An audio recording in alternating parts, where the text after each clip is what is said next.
Hi ಎಲ್ರಿಗೂ ನಮಸ್ಕಾರ, good morning, welcome back to my YouTube channel. ಮನೆಗಿರೋ ಕೋಳಿ ಕಾವಿಗೆ ಬಿದ್ದು 3 ದಿವಸ ಆಯಿತು. ಇವತ್ತು ಕೋಳಿನ ನಾನು ಯಾವ ಥರ ಕಾವು ಕೂರಿಸ್ತೀನಿ ಅಂತ ಈ ವಿಡಿಯೋದಲ್ಲಿ ತೋರಿಸ್ತೀನಿ. Say hi.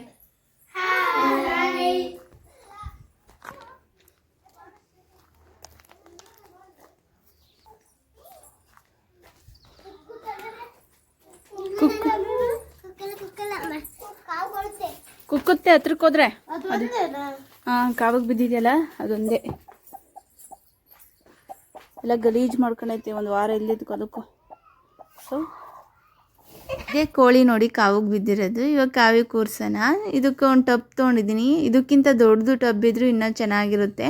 ನನ್ನ ಹತ್ರ ಅವೈಲೇಬಲ್ ಆಗಿರೋಂಥ ಟಬ್ ಇದೆ, ಹಂಗಾಗಿ ಇದಕ್ಕೆ ಕೂರಿಸ್ತಾ ಇದ್ದೀನಿ. ಇದಕ್ಕೆ ಕಾಲು ಭಾಗದಷ್ಟು ಮರಳು ಹಾಕಿದ್ದೀನಿ. ಜಾಸ್ತಿ ದಪ್ಪ ಕಲ್ಲಿದ್ರೆ ಅದನ್ನು ತೆಗ್ದು ಹಾಕ್ಬಿಡ್ಬೇಕು. ಸೊ ನೋಡಿಬಿಟ್ಟು ನೀಟಾಗಿ ಹಾಕಿಕ್ಕಿದ್ದೀನಿ. ಮರಳು ಅವೈಲೇಬಲ್ ಆಗಿ ಇಲ್ಲ ಅಂತಂದರೆ ಬರೀ ನೆಲ್ಲುಲ್ಲಾಗಿ ರಾಗಿ ಕಡ್ಡಿ ಆಗಲಿ ಇಕ್ಕಿದ್ರೂ ನಡೆಯುತ್ತೆ, ಮರಿ ಹಾಕ್ತವೆ. ಸೊ ನನ್ನ ಹತ್ರ 2 ಇದೆ, ಹಂಗಾಗಿ ಕಾಲು ಭಾಗದಷ್ಟು ಮರಳು, ಇನ್ನು ರಾಗಿ ಕಡ್ಡಿ ಇರುತ್ತಲ್ಲ ಅದನ್ನ ಇಸ್ಕೊಬಂದಿದ್ದೆ ಕೋಳಿ ಕಾವು ಕೂರ್ಸೋಕ್ಕೇನೆ. ಇನ್ನು ಅದನ್ನು ಇಕ್ಕಿದ್ದೀನಿ. ಅದರಲ್ಲೂ ದಪ್ಪ ಕಡ್ಡಿ ಎಲ್ಲ ತೆಗ್ದಾಕ್ಬಿಟ್ಟು ನೋಡಿಕೊಂಡು ಸಾಫ್ಟಾಗಿರೋ ಅಂಥದ್ದೇ ಇಕ್ತೆ. ಇವಕ್ಕೆ ಮೇಯ್ನ್ ಬೇಕಾಗಿರೋದು ಮಳೆ, ಹಾಗೆ ಮೆಣಸಿನ್ಕಾಯಿ, ಒಂದಿಷ್ಟು ಇದ್ಲು ಬೇಕಾಗುತ್ತೆ. ಮಳೆ ಇಕ್ಕೋದ್ರಿಂದ ಗುಡ್ಲು ಸಿಡ್ಲು ಬಳಿದ್ರಾಗ ಅವಾಯ್ಡ್ ಆಗುತ್ತೆ, ಹಾಗಾಗಿ ಸೇಫ್ಟಿಗೋಸ್ಕರ ಮಳೆ ಇಕ್ಕಿದ್ದೀನಿ. ಮತ್ತು ಮೆಣಸಿನ್ಕಾಯಿ, ಕೋಳಿ ಏನು ಹಾಕ್ತವಲ್ವ 21 ದಿವಸಕ್ಕೆ ಅವ ಒಂದೇ ತಗೆ ಕೋಳಿ ಕುಂತಿರೋದ್ರಿಂದ ಕೋಳಿ ಏನಾಗೋ ಚಾನ್ಸಸ್ ಇರುತ್ತೆ. ಹಾಗಾಗಿ ಮೆಣಸಿನ್ಕಾಯಿ ಇಕ್ಕೋದ್ರಿಂದ ಕೋಳಿ ಏನು ಅವಾಯ್ಡ್ ಆಗೋದಿಲ್ಲ.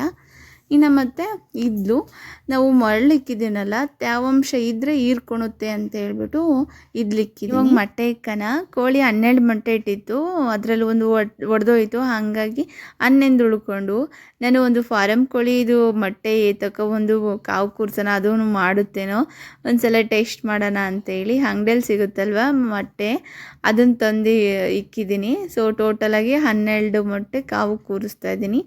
ನೋಡಬೇಕು, ನನಗೊಂದು ಸ್ವಲ್ಪ ಎಕ್ಸೈಟ್ಮೆಂಟ್ ಇದೆ, ಅದು ಮಾಡುತ್ತಾ ಇಲ್ವಾ ಅಂತೇಳಿ.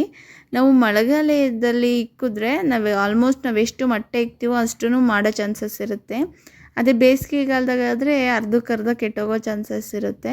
ಹಾಗಾಗಿ ಮಳೆಗಾಲದಲ್ಲಿ ಬೆಸ್ಟ್ ವೇ ಕೋಳಿನ ಕುಂಡ್ರಿಸೋದು ಅಂತಂದರೆ ಅದೇ ಬೆಸ್ಟು. ಇನ್ನು ಒಬ್ಬೊಬ್ಬರು ಒಂದೊಂದು ಥರ ಕೂರಿಸ್ತಾರೆ. ಸೊ ನಾನು ಈ ಥರ ಕೂರಿಸ್ತೀನಿ. ಇನ್ನು ಮೊಟ್ಟೆನೂ ಅಷ್ಟೇ, ಒಬ್ಬರು 15, 11 ಈ ಥರ ಎಲ್ಲ ಇಕ್ತಾರೆ. ಸೊ ಕೋಳಿ ಆ ಥರ ಮೊಟ್ಟೆ ಇಕ್ಕುತ್ತೋ ನೋಡಿಕೊಂಡು ಆ ಥರ ಕಾವು ಕೂರಿಸ್ಬೇಕು. ಇವಾಗೆಲ್ಲ ರೆಡಿಯಾಗಿದೆ ಕೋಳಿ ಕಾವು ಕೂರ್ಸೋಣ. ಯಾವಾಗಲೂ ಡ್ರಮ್ಮಲ್ಲೇ ರೂಢಿ ಆಗಿರೋದ್ರಿಂದ ಅದು ಈಚೆಗೆ ಬಂದಿರಲಿಲ್ಲ. ಅಲ್ಲೇ ಮೊಟ್ಟೆ ಇಕ್ಕೋದು, ಅಲ್ಲೇ ಕಾವಿಗೆ ಬಿದ್ದಿದೆ.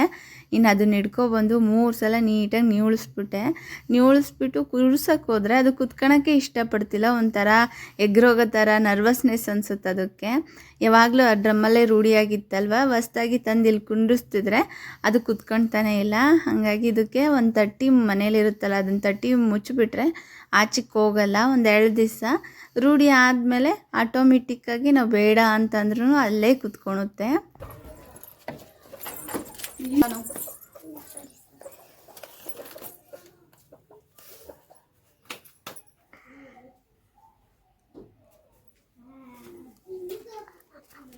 ಬಿಡು ಅದನ್ನು.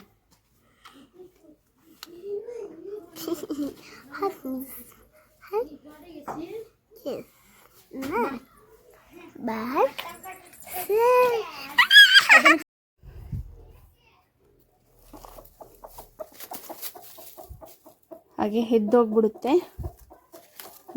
ಅದನ್ನು ಕೂರಿಸ್ಬಿಟ್ಟು ಫುಡ್ ಇಕ್ಕನ ಅಂತೇಳಿ ಒಂದು ಚಿಪ್ಪಕ್ಕೆ ರಾಗಿ ಒಂದು ಸ್ವಲ್ಪ ನೀರು ಹಾಕ್ಬಿಟ್ಟು ಇಕ್ಕನಂತ ಹೋದೆ.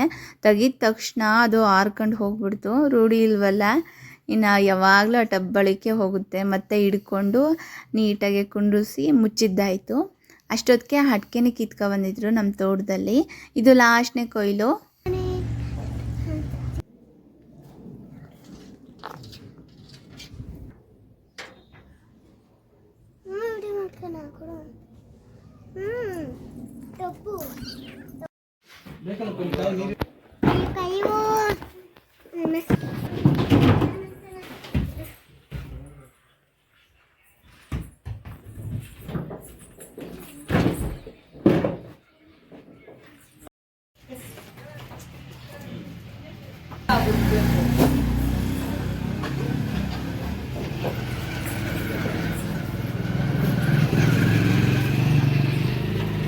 ಇನ್ನು ಕೋಳಿನ ಕಾವು ಕೂರಿಸಿ ಕರೆಕ್ಟಾಗಿ 21 ದಿವಸಕ್ಕೆ ಒಂದು ಕ್ಯೂಟಾಗಿರೋಂಥ ಮರಿ ಮಾಡಿತ್ತು.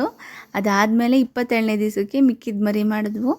ಇನ್ನು ಮಿಕ್ಕಿರೋವು ಮೊಟ್ಟೆ ಮಾಡಿಲ್ಲ ಅಂತಂದರೆ ಅವು ಕೆಟ್ಟೋದಂಗೆ ಲೆಕ್ಕ. ನಮ್ಮ ಕೋಳಿ ಮರಿ ಟೋಟಲಾಗಿ 8 ಕೋಳಿ ಮರಿನ ಮಾಡಿತ್ತು. ಎಲ್ಲ ಬ್ಲ್ಯಾಕ್ ಬೆರ್ರೀಸೇ ನೋಡಿ, 2 ಮಾತ್ರ ಕೆಂದುವಿದ್ವು. ಅದರಲ್ಲಿ ಒಂದು ಕೋಳಿ ಮರಿನ ಏನು ಹೊತ್ಕೊಂಡೋಯ್ತು ಗೊತ್ತಿಲ್ಲ, ಕಾಣ್ದಂಗೆ ಆಗೋಯ್ತು. ಇನ್ನು 7 ಇದ್ದಾವೆ. ನಾನು ಈ ವಿಡಿಯೋ ತೆಗಿತಿರೋದು ಮರಿ ಮಾಡಿ 1 ವೀಕ್ಗೆ. ಸೊ ಆವಾಗಲೇ ಕಾಳು ಕಡ್ಡಿ ಎಲ್ಲನೂ ಹಾಯ್ಕೊಂಡು ತಿಂತಿದ್ದಾವೆ ನೋಡಿ, ಎಷ್ಟು ಕ್ಯೂಟಾಗೆ. ನಾನು ಮೊಳಕೆ ಕಟ್ಟಿರೋಂಥ ಹೆಸರು ಕಾಳನ್ನ ಹಾಕಿದ್ದೆ, ತಿಂತವೆ ಇಲ್ವೋ ಅಂತೇಳಿ. ಚೆನ್ನಾಗೇ ತಿಂತಿದ್ದಾವೆ. ಮತ್ತು ಈ ವಿಡಿಯೋ ನಿಮ್ಗೆ ಇಷ್ಟ ಆಯಿತು ಅಂತ ಅಂದ್ಕೊಂಡಿದ್ದೀನಿ. ಇಷ್ಟ ಆದರೆ ಸಬ್ಸ್ಕ್ರೈಬ್ ಮಾಡೋದಂತೂ ಮರಿಬೇಡಿ. ಮತ್ತೊಂದು ವಿಡಿಯೋದಲ್ಲಿ ಸಿಗೋಣ. ಬಾಯ್ ಬಾಯ್.